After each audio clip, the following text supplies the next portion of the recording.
Okay, ito yung ating transfer switch. Try natin ilagay sa manual. Tapos pihitin natin papuntang kuryente. Ayan, kuryente nang gumagana ngayon. Yung battery natin ay mataas pa, nasa 13.9.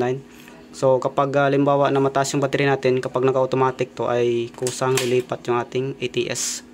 So solar yung ginagamit. Naka-priority natin yung solar, tapos backup lang yung AC natin sa kuryente. Ayan. Dito sa ating ICC ay 14.1 yung battery.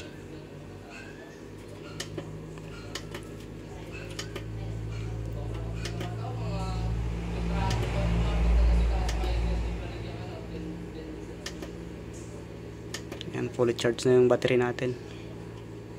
Yung pasok na ampere ay ayan, paiba-iba. May 10 amperes, 17 volts yung solar natin.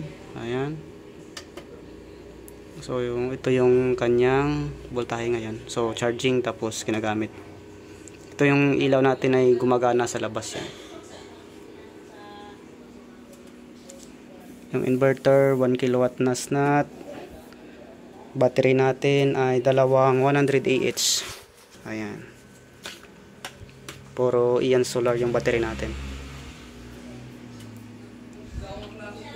So goods na goods pa rin. Ayan.